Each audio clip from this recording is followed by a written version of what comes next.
And welcome to the Friedman Family Foundation Leadership Series. We're so excited that you've taken time out of your busy day to join us. This is the third in a series that we've been hosting.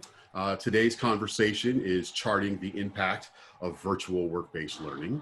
And we're just super excited to have the professionals and the leaders assembled in this conversation. It is going to be amazing. So without further ado, let me introduce to you one of the greatest leaders in youth development in our great country, NAF CEO, J.D. Hoye.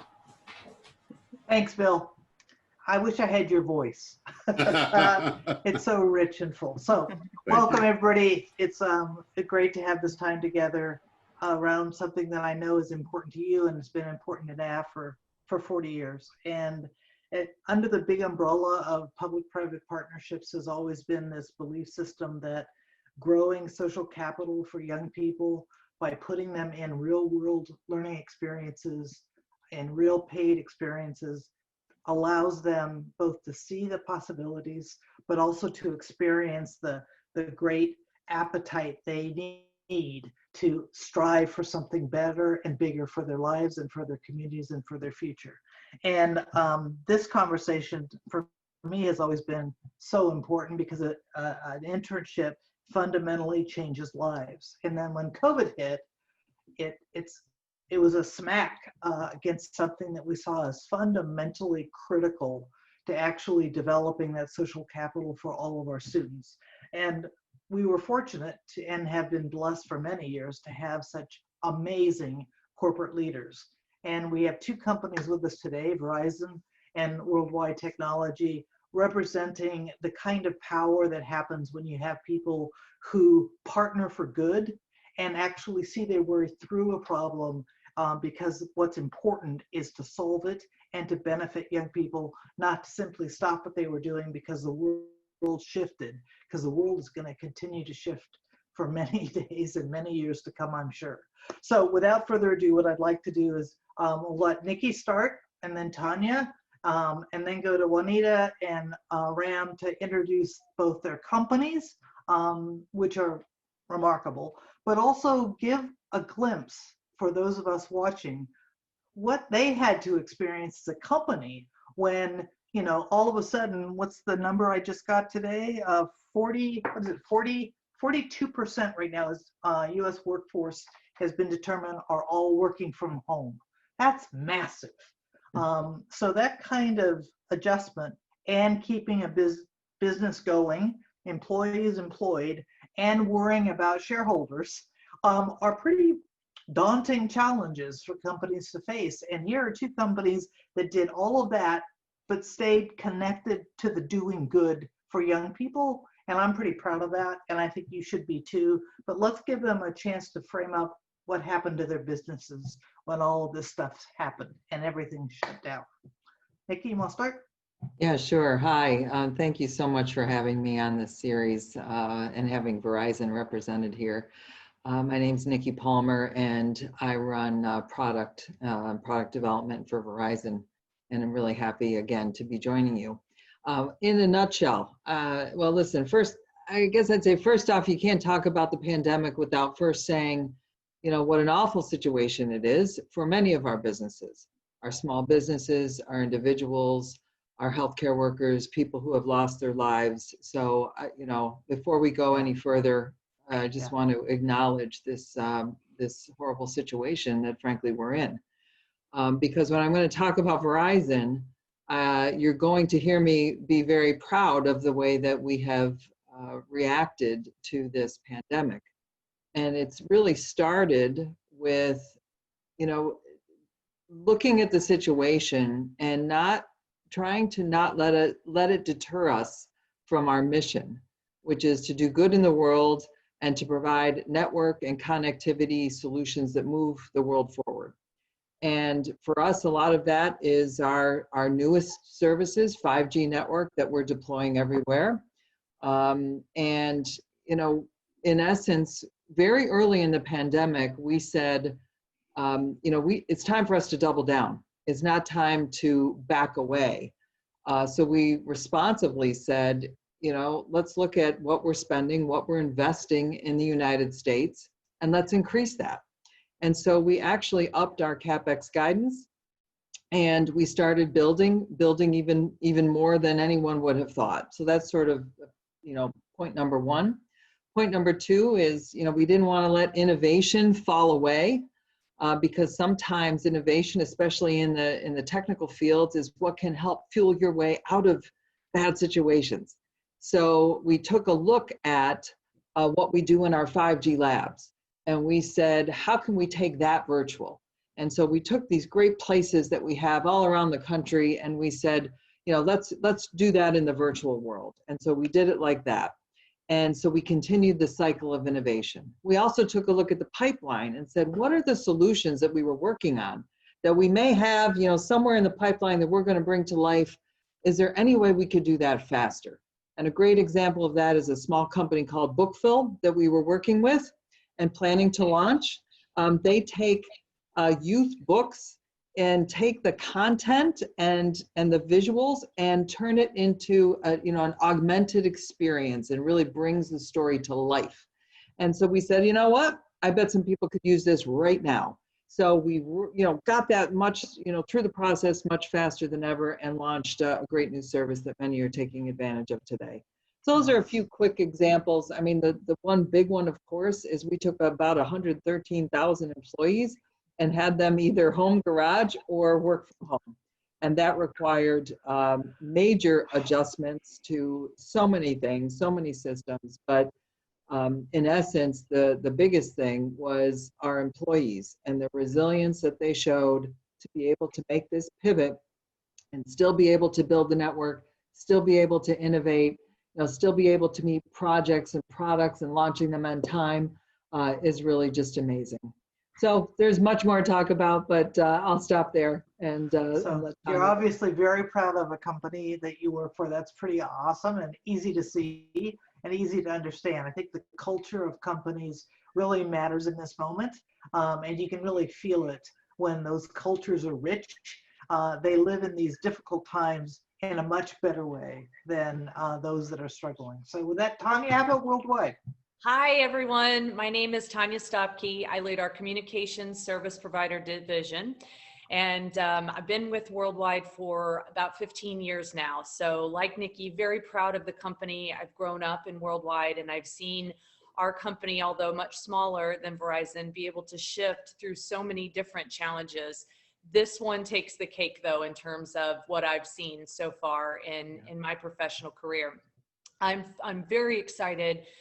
Fortunately, Verizon is a customer of ours, and so we've been able to help them do some of the great, amazing builds that they're doing in the United States, along with the other service providers who we've really been so blessed to be a part of the opportunity to join with them and rally as they help to continue to drive their business needs and then support the people in their local communities in the greater United States and in fact, globally. In our case, being a technology company, we were almost, I would say maybe just a little bit more prepared than others. So we've always embraced the ability to, if your job permitted, have options to work from home, but not on a full-time basis. So there were definitely things that we had to adjust to, but I think we were able to do that perhaps a little bit more quickly than other companies. We have factories that do work.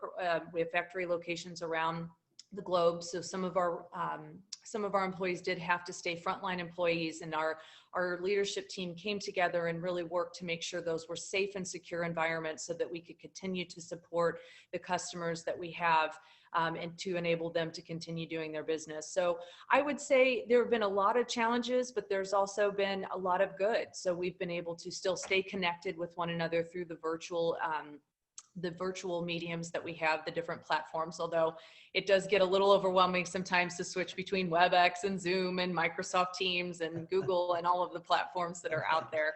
But we're doing it with kindness and grace and understanding. And I think, as we were talking a little bit about this earlier, as a parent and as a worker, it definitely presents a lot of unique challenges. And I think the thing that I'm most proud about Worldwide is our ability to support that, to allow for the flexibility when needed, and then also just the community, the family that we've had as a company to really come together and support one another throughout these difficult times. Awesome. So, both companies have been just remarkable partners for NAF. I guess, believe in the North Star of social capital building, and that there's a better way if public organizations like schools partner with industry, help young people get a footing and move forward. But I know you pivot to your go-to people to make all that happen. Ram for Nicki, and Tanya, I know, looks at Juanita and goes, okay, we got to make this happen. How are we going to do this? So I'd like to pivot now to Ram and then Juanita to talk specifically about this moment that happened to us where you were all good to go with Future Ready Labs and everything was going to be great. There was going to be play space and you're a partner, and then poof, all of a sudden nobody can show up. But you didn't say, oh, well, I'm going to close that door. Instead, you opened it up and said, no, we can actually do it maybe even better and maybe for more students that we wouldn't normally get to see. So talk a little bit about how that virtual pivot happened for you, Ram, and then Juanita for Worldwide. Thank you, JD. Really appreciate the opportunity to be part of this panel. And as you rightly said, if you rewind back a little bit, January, February timeframe, it kind of put a curveball to us. Okay, we're planning to do 5 different locations, all on site, in between interviewing students, selecting the facilitators, and here we are. We might be going into a virtual situation. It was more of a plan B, plan C, even in some cases. Never expected that will become the plan A plus, actually. But what was interesting during this journey is the innovation that sparked from people. The amount of creativity, the amount of things that people came together to make things happen, regardless of the pandemic, regardless of every challenges that was put our way, they just didn't lose any type of heartbeat in making this thing happen. So if you look at what the company did on our side from a Verizon perspective that Nicki touched upon is communication, right? So communication was very important for us internally as well to make sure that we understood where we stand within the company. And I think all the folks who are volunteering for the Future Ready Lab, as well as other employees, when this came through and we were all asked to work from home, we had a known up to speed communication that happened on a daily basis, very transparent, directly from Hans, everybody below. Nicki was there in a couple of sessions, but very open and candid conversation of where we stand in terms of safety, where we stand in terms of stores and everything open or closed. It was very, very candid. This allowed the team to focus on day-to-day things that they need to do. Now, of course, we had our business continuity plans that we do drills on, which kind of came to play, but this pandemic's nowhere something that we have ever done a drill on, right? But to take the Future Ready Lab from directly on-site with 125 students to then going directly to off-site virtual, we were able to pull together like any other. I mean, I don't think the students even realized that this was something that we had to cut it over the last minute. For the facilitators who did a remarkable job, as well as us from the partnership from Deloitte, KPMG, we have WWT here, as well as Infosys. We were able to put together a program like never before, completely virtual, all 5 weeks long, as well as the students got an experience that I think that they never expected. I mean, there were comments from students when you look at the feedback of the last day. I didn't know what I'm jumping into. I really laughed at when they said virtual. And here I feel like I've learned so much from it. And they were able to, in one level, it actually helped them to connect with more leaders than before. Because it was virtual, we had like 125 plus leaders that we were able to bring into mentorship session, which otherwise would have been the local people. So it's kind of interesting that there are new innovations, new people coming on board. And also on the business side, we didn't lose a heartbeat, right? We launched our 5G at full scale. We're able to provide in-home service to our customers when it comes to field. From the home garage, they were able to get Fios in a box. We delivered to them. So all in all, it really sparked innovation. So for me, yes, it was very tough. I don't think anybody expected it. Touched a lot of people in different ways, but it also sparks innovation. Nice. How about Juanita? How'd you do it? Wow. Well, I think Ram said it all. I mean, and thanks to Verizon and KPMG and Deloitte for stepping up and leading. this virtual experience that we all supported and had to pivot to. I will say, just, to step back a second, again, to kind of follow on to Tanya's remarks about Worldwide and how we have addressed, the situation we're in.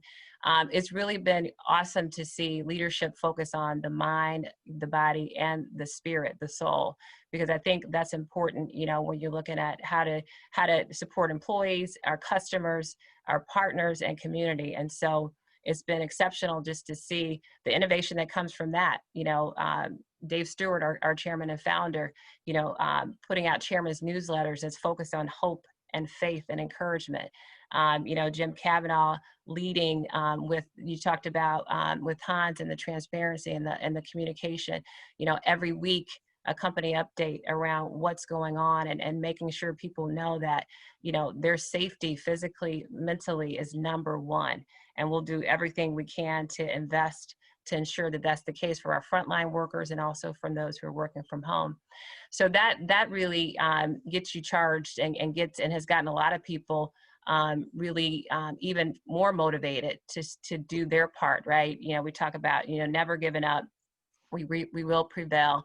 We need to be there for our students. We need to be there in ways that we haven't before. And so, similar to RAM, what we've seen is really just an influx because the fact we're virtual, more people can volunteer. But supporting our students across the country, being able to engage thought leaders in our workforce that can speak on different topics, whether it be we always have our HR friends speaking about how to create a great resume, or doing mock interviews to get our students prepared. But also speaking about, what's happening in cybersecurity and the importance of now the pandemic and what that has caused, for all of us to experience in terms of what we need to do to work securely. And so, it's been really gratifying to see our employee base, really rally behind what they can do to not just support one another, our customers, but our community, in this case, our students. So we're fortunate to be part of an outstanding ecosystem of Verizon and KPMG and MasterCard here in St. Louis. This would have been our fourth year this past summer of hosting interns in a Future Ready Lab format. It would have been our third year. And so we were meeting constantly to figure out what we're going to do to be able to serve these kids. What can we do to make sure that they have that real world experience as much as we can do virtually? You know what? Now this is the real world, right? The virtual experience is the real world.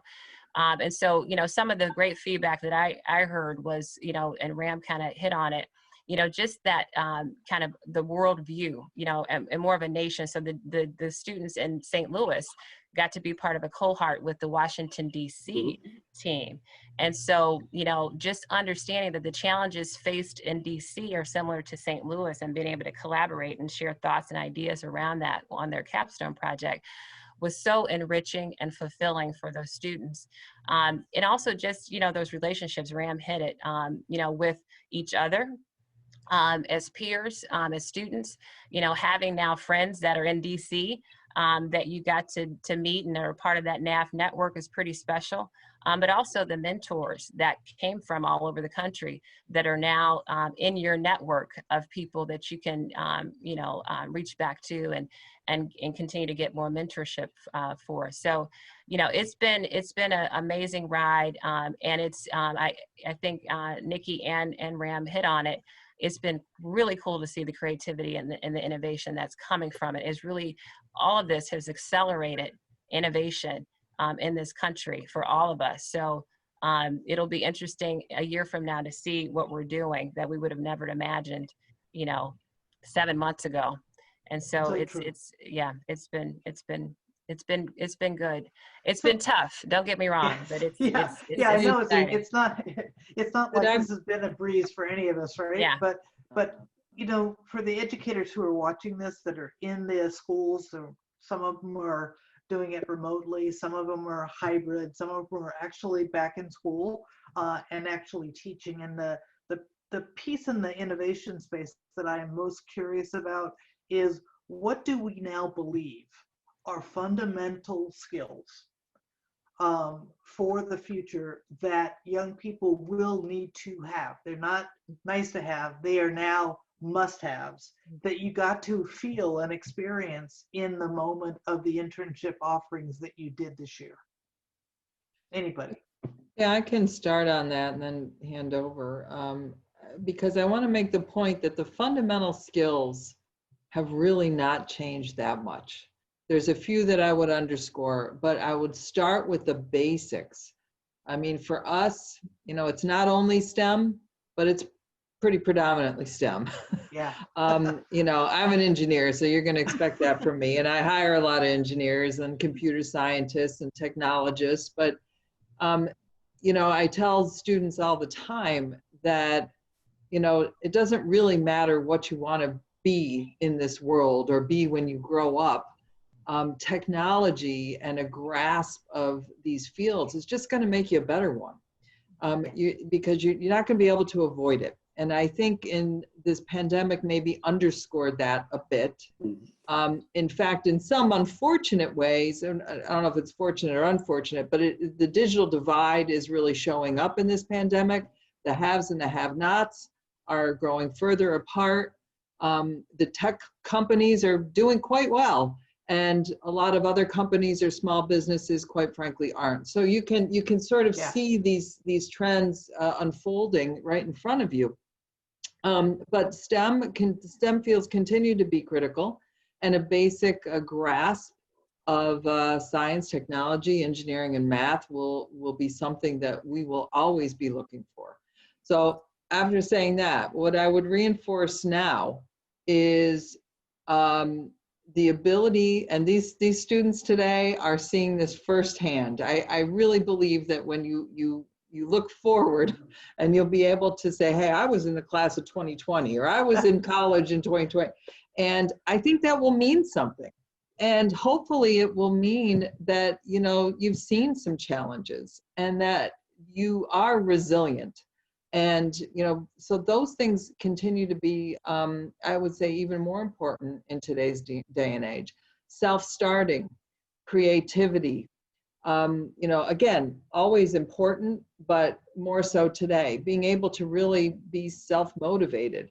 And for those that maybe aren't intrinsically that way, or, you know, need a little help in certain things, it's about how can you find your network or your support system to be able to keep you moving forward in a day and age where, you know, there's so many things trying to knock you down. So again, focus on basic skills, but this motivation, self-starting, creativity, ingenuity, I mean, those things are really more important, I think, today.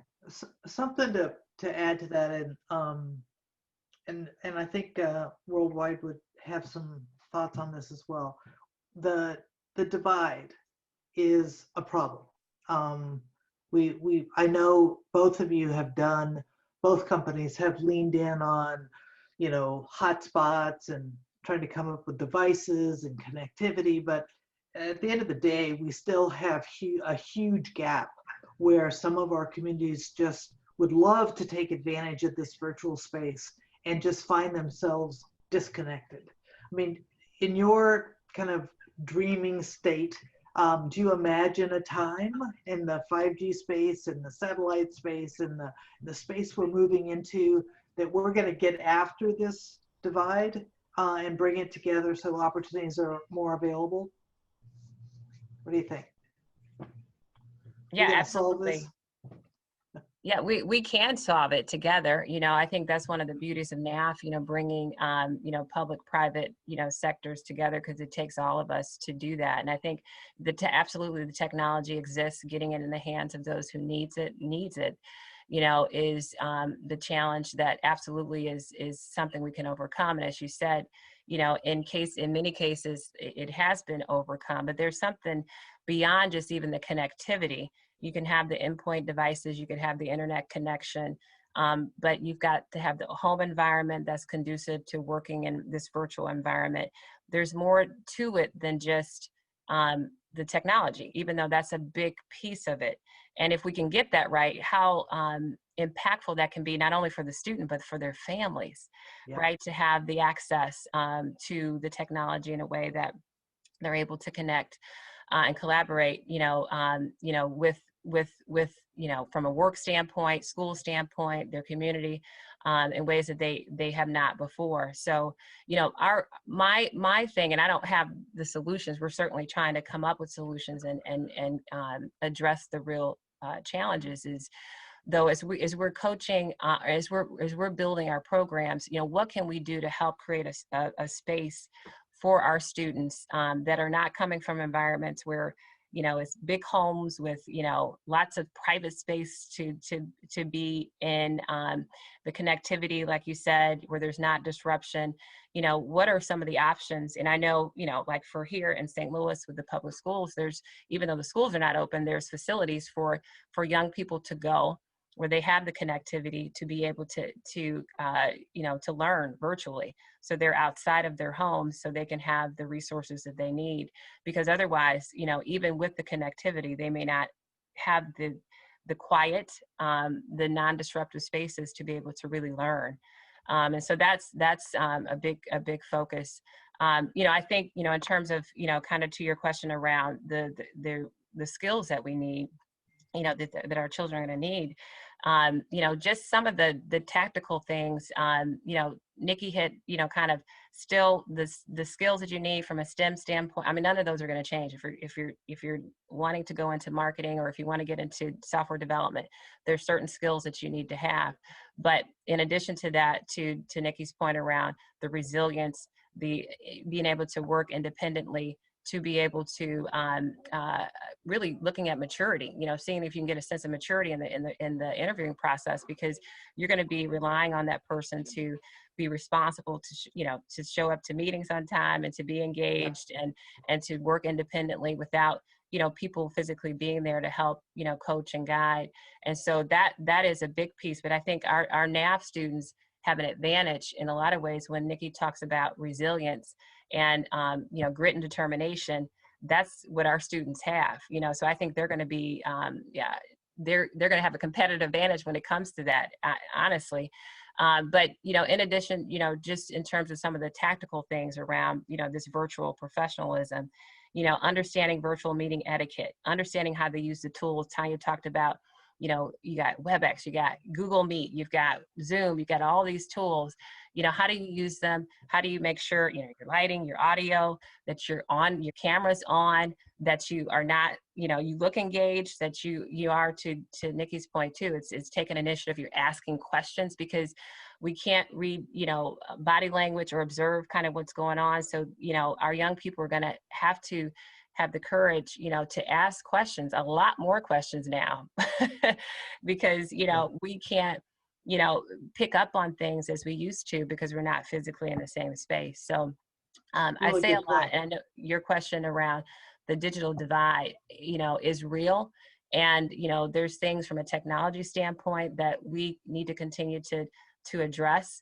I think, again, there's also things outside of that we would be remiss at not also, figuring out solutions for, because, otherwise, it's going to be challenging for our kids to fully, absorb, the value, the benefit of a work-based learning experience. Hey, JD, if I could build on that, if that's okay. I hope, you say, dream about the future. I think this could be a moment of very significant change, a pivot point for us in the United States. And what I mean is through corporate engagement in these sorts of issues. So Verizon, again, I will say we've always been good corporate citizens, but let me give you an example of some of the things that we have pledged and we have agreed to do. And we're frankly not alone. Other companies are doing some pretty remarkable things as well. So we're bringing the latest technology, 5G technology, to over 100 of our, what we call our innovative learning schools. So fully equipping them with the latest technology and supporting the education that actually uses that technology. So not just dropping it off at the door and hoping, people can figure it out. So that's number one. We have a goal also that we have pledged for 10 million youths to be provided with digital skills training by 2030. So that's another very big pledge. We've also said that we would train 500,000 individuals and prepare them for jobs of the future by 2030. So this is just a few. There's more. We wrap this in an envelope that we call Citizen Verizon. But I guess my point is that I think we're starting to see more of the large companies and the tech companies in particular maybe realizing that we are only as good as the communities in which we operate. And those communities need to be strong. People, women, minorities, everywhere, every zip code need to have the ability to access technology and need to have, the ability to fully partake in our economy. So I think we're seeing a little more of that. And, I certainly hope that it's a bit of a turning point for us all. I do too. I think it's a great opportunity. It's a great example of taking something that's horrific and difficult and hard and turning it into something that could be magical and involve more instead of less. So, shout out to Verizon and Worldwide. You've both been leaders in this space. And I stand committed with NAF, and I know all the educators are like writing down, okay, how do we sign up for this? We want to be part of that. So I think it's important that we don't reinvent wheels. I do think we are in the moment in the educational space where the age-old seat time versus proficiency just got knocked to the floor. And it's serious now that it is about what you are able to do as well as what you know. And that isn't measured by your butt in a chair. It's now time on task tied to real innovation, skill development. And I think this is a moment where the public education system can partner with innovative leaders like the two companies represented here to actually have a new day, make a new day. Maybe it's going to be instead of the Carnegie unit, we can start measuring STEM units, right? Start moving what measures value in our school system the way you have had to adapt how you measure value in your companies. So I want to pivot a little bit to get Tanya and Ram on the record here. What do you think? What do you think are the top couple of students from this day forward really are not going to be able to break through if they don't have these measurable skills that have been amplified in this moment of COVID? What do you think? Let me take a shot at it. What I find Tanya's is going, yeah, Ram, you Go take it. for it. I'm here Yeah. to support you Yeah, too. if you I don't think it's mind. amazing. I think it was the Future Ready Lab, as well as the internship that we did inside Verizon, actually opened up the eyes when you talk to these students, right? To say, hey, what are the challenges that you really face by being remote? And the first thing comes to surface is communication. What is important here is that peer-to-peer communication or proactive communication with somebody else, or even their own boss, or what the assignment is, what am I supposed to do? It doesn't come across. So you have to lean in both ways to make sure that you're one-over communicating, understanding what the ask is here, and then essentially creating your own self-driven metrics to show success, because sometimes it's not given for you. What does success mean? So you basically build on what the ask is and build, and we saw this happen during the Future Ready Lab, as well as some of the interns who were proactive enough to say, hey, this is what I'm going to do by this weekend. Is that good or bad? And it really clarifies what exactly is the expectation. The second interesting observation is recognition.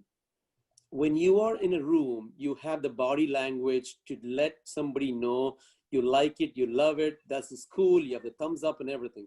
Here, unless I do this thing or I speak up, you're lost, right? So taking the time to call your employee, call your peers, call the intern to say, you did a fantastic job, means 10 times more than what it would done before.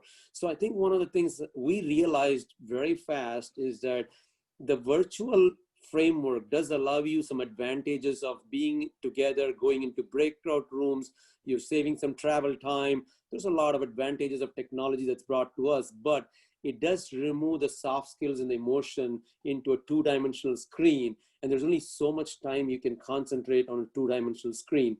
And so you got to put some extra effort in those offline one-on-one conversation to reinforce people, to make sure that they feel part of a bigger collaborating team and not just themselves in a room, in a bedroom or a bathroom or wherever they're taking these calls from, right?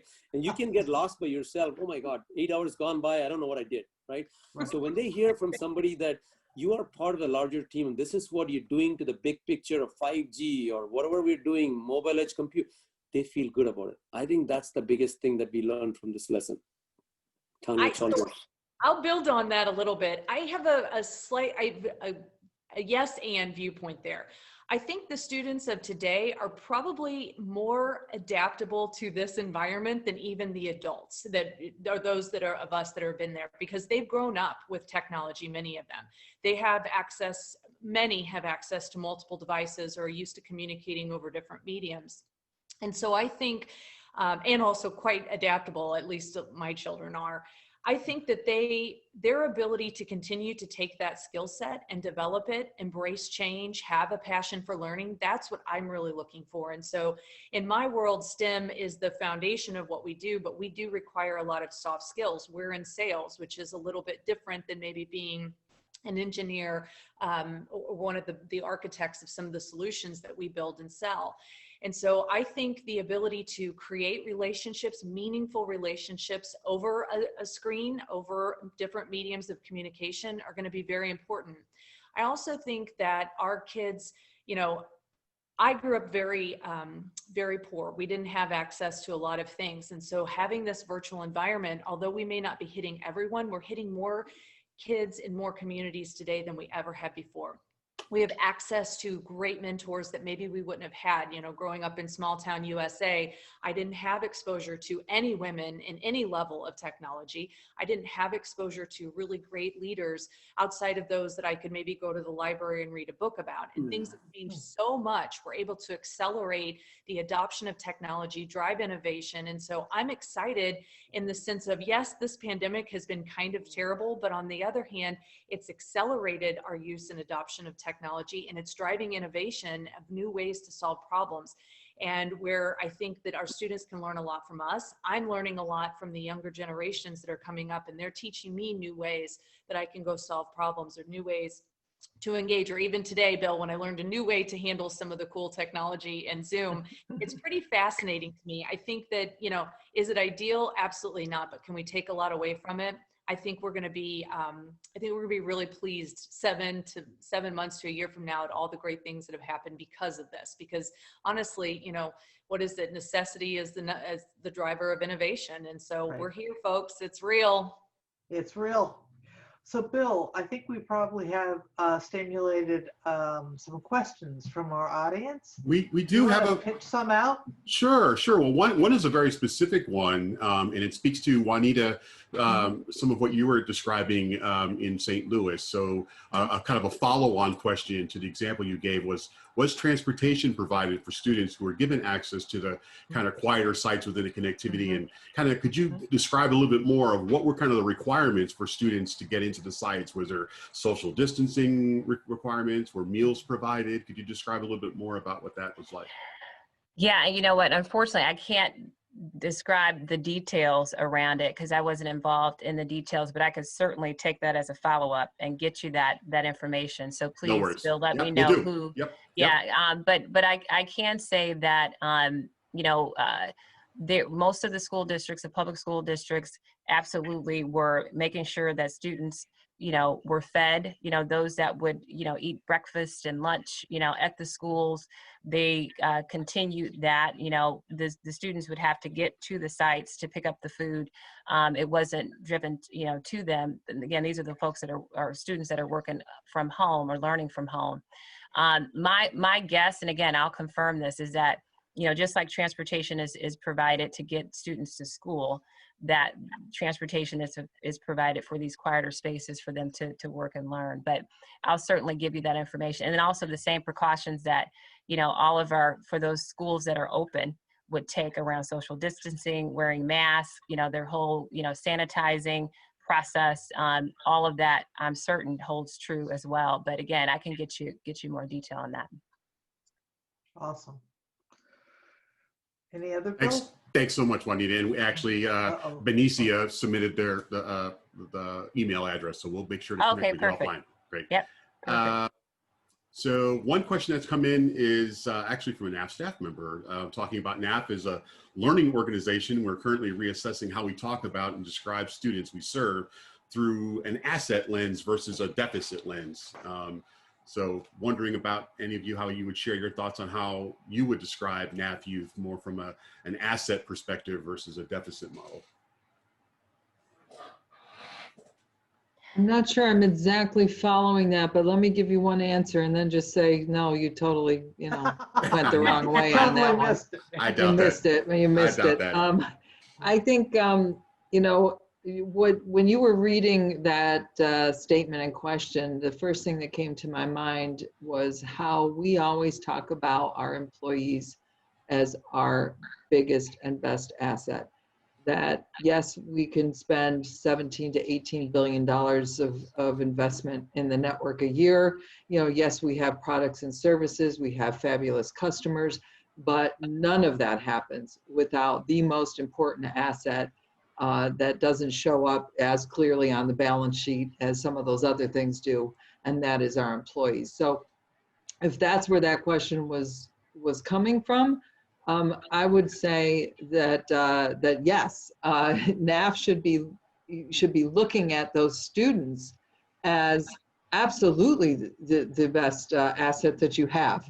And in fact, I will tell you, having been to many of the NAF galas and fundraisers, when JD and Bill, you organize them so well because they're not like others. What you know and what you do is you bring your students, because your students sell the value of the NAF model better than anybody else could. They get up, they talk about the project, their capstone projects. They talk about an internship that they had. They talk about their background and how they travel 3 hours, one way a day just to get the privilege of going to a NAF Academy. I mean, that's the asset. So I love that about NAF, always have, always will. So if that's where you were going in like reframing your thinking a little bit on, what is an asset? Yeah, absolutely. Your students are the biggest one in my view. I'll just chime in on that. The NAF students are amazing. Juanita, you said grit and determination. That's just it. Nobody is giving them or telling them they have to go do this. They're there of their own will and excitement and drive. And that passion, drive, and work ethic is just irreplaceable in the marketplace. So when you think about somebody who's got that grit and determination, they're going to be able to go do any job that they set their mind to do, versus somebody who's either been very privileged or have had a lot of things given to them. It's just a different type of person that will go above and beyond and is always pushing himself or herself to be the very best person they can be, give the best job every single time. Hey, Tanya, I'm sorry, you finished, and I have a little story.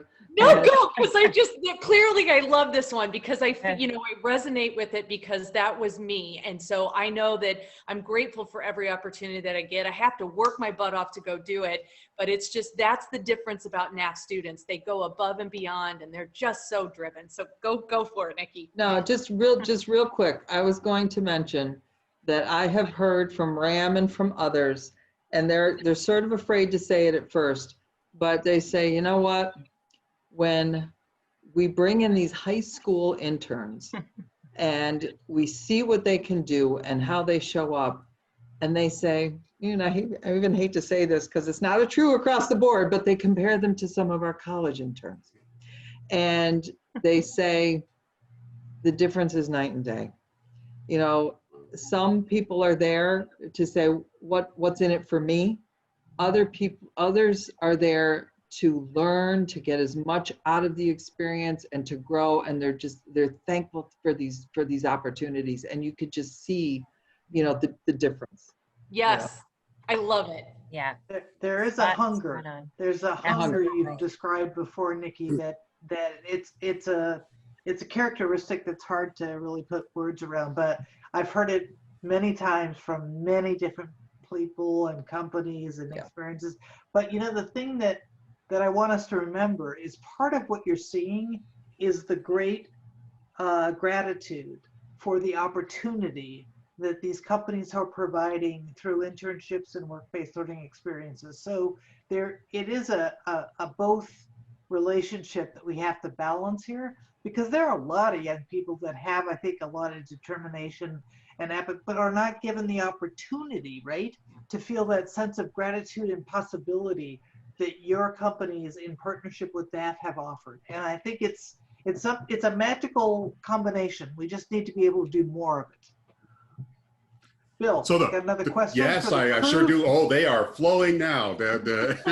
You can't see it, but the audience is very animated and excited about what you all are talking about. So the questions are flowing. So we're going to keep an eye on the clock, but I do have another one to tee up. And this one is focused around Future Ready Labs, actually. And so maybe directed towards Juanita and Ram, who I know are a little closer to that work. But this person would like to know, because both organizations have indicated that they worked with other companies, right, to deliver Future Ready Labs. Can any of you speak to why it is necessary to work with other corporate collaborators, and perhaps, what goes into making all that possible? If I can start just, from a worldwide standpoint, kind of dipping our toe into high school internships. And I will say, Nicki, I agree with you 100%. I've gotten the same feedback, in terms of the caliber of the high school interns as it relates to college. And we've got some exceptional college interns too. But, part of our process was as we were, getting introduced into having high school internships. So we had never done that before.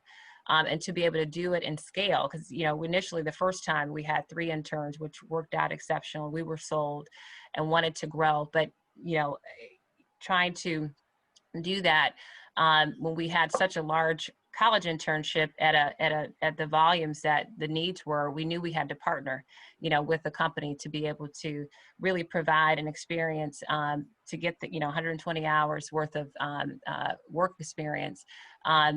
We needed to partner with other companies to do that, so that we could again support multiple students, more than just 3. And so we had reached out to KPMG and MasterCard, as we've referred to them earlier, exceptional partners and leaders in this space, and partners in NAF, to see if they would be interested, because St. Louis was a new region.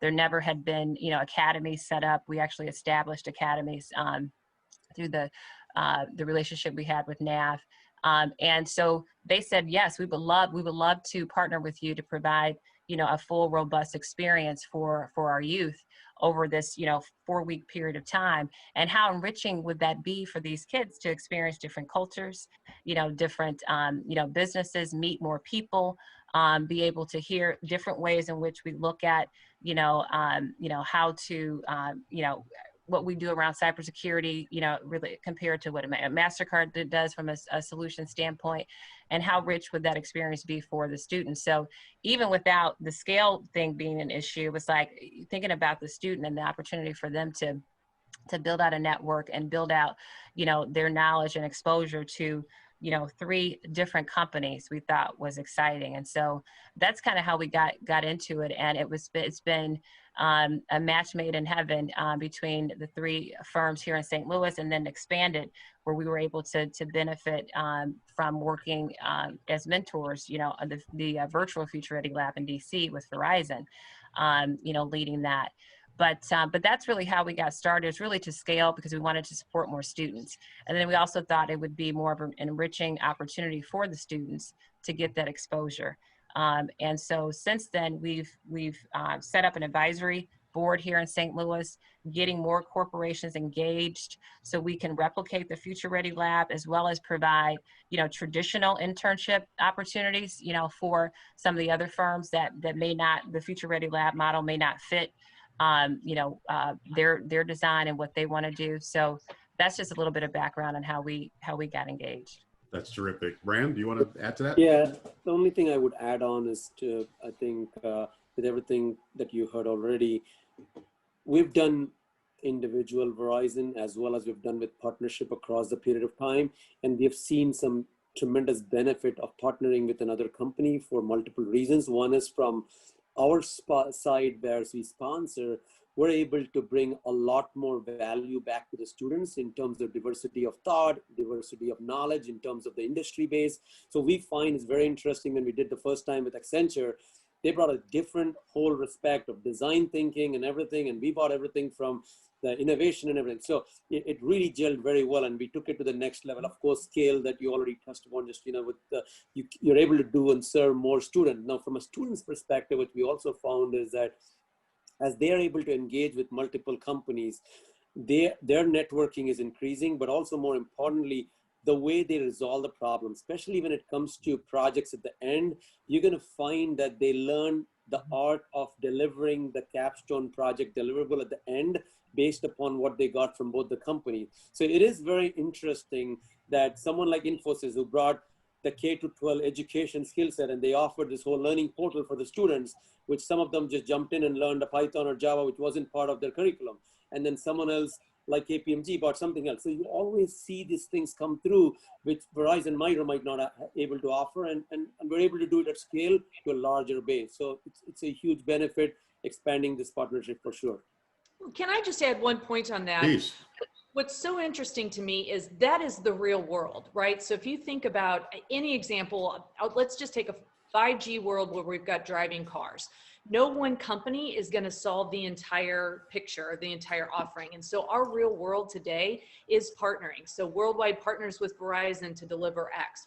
Verizon works with Microsoft. AT&T works with, AWS, or sort of have backwards. But the point is that for real world problems, we are going to need multiple companies, multiple diversity of thoughts come together to really solve those. And so that's what's so cool about all this. It's not just a worldwide internship where you just have one view and we solve one niche problem. It is real world, real time, working together with collaborative, different groups to come up with really game-changing solutions. That's what I think is so cool about it. So I gotta say that we've talked a lot about the value of work-based learning and virtual internships to the students, but it's also in listening to you, there's a huge return on investment to the company, to the employees, in terms of both how they feel about you as a company, but also how long they will stay committed to you down the road. So I think there's a return on investment that's important to call out for the companies as well. And I guess one of the questions I'd have is, after the experience, how are you staying connected with your interns down the road? Because we all know that these relationships, right? They're not a one size fits all. I experienced it for a month and I'm all done. These young people and your employees have developed relationships and mentoring agreements, et cetera. How are you maintaining or thinking about that in terms of the go forward after the experience is over? Well, for us, some of it is just, the tactical, we're linked in, we're staying in contact. Hey, I had this project and, we created this, this app, at school, and, them sharing that information with you just through, the connection you have. Some of it, we're very intentional when we go through the Future Ready Lab or any internship experience to make sure they're very aware of the college internship opportunity. Yep. And we make sure that we remind them of, when they're able to apply for that and encourage them to do that, so that we can stay connected in that way. So those are some of the things that we do, because it is important. A lot of our mentors, again, have the personal relationships with those mentees, and that it doesn't stop after the program is over. And so that's some of the ways that we've stayed in contact, because ultimately we want them, our students, to reach their full potential wherever they land, but we'd love for them to land at Worldwide, right? Or at Verizon or a MasterCard or KPMG or any other great company out there. So we are also looking at finding, more systematic ways, to make sure that we don't lose sight of, anyone that has experienced the internship program, and that we are proactively through, emails and whatever, reminding them of the opportunity to re-engage at the college level. But at the same time, we also expect, as part of what they're learning through NAF and our interaction, is they're taking responsibility for that too, right? I mean, that's Right. part of, being a leader and the expectation we have.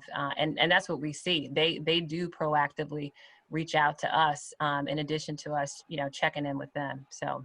Awesome. I would add one thing which is interesting on our side. We've taken it to, in addition to everything that you said, just, we've actually taken it to one level up. Of course, we have the NAF track that we're all working together to have that as a more of a track mechanism for creating the pipeline. But also Gina Wilburn, one of the leaders within the organization, has initiated something called as Moment to Movement, which is essentially really focused upon getting some exposure in the underserved community and bringing them up to speed. And we're using NAF as one of the foundation building blocks as part of that to create that pipeline, to create ambassadors where we can connect with these students and essentially have an engaging moment that we can pursue them through their internship during their high school, bring them as interns during college, and then further employ. So I think I really see this as a very good vehicle to achieve a good 6 to 7 year life cycle. And we don't want to drop this in the first 2 years. This is just the starting point, and something like NAF track with the HR portal will be fantastic. So that's actually a great close. Bill, I think our time is almost up. Do you Yes, want it to is. close us out? Yes, absolutely. Well, I just know I speak for all the participants in thanking all four of you for spending some time with us and contributing to the leadership conversations that we've been having. So on behalf of all of NAF Nation, you have our eternal gratitude, and thank you for sharing all that you've shared with us today. And vote. And vote, Yes. right? Yes. Nothing has more of an impact on our future than Yes. exercising the franchise next week. That's right. Or between now and next week. So, You guys rock. Your companies rock. It's Yep. been such a wonderful experience to have you on this, but also just to have you as friends and leaders in this space. It keeps me optimistic. So thank you for all you do. Yep. Thanks Thank again. you. Thanks all of you, NAF All right. Nation, for joining in with us. Stay well, be safe.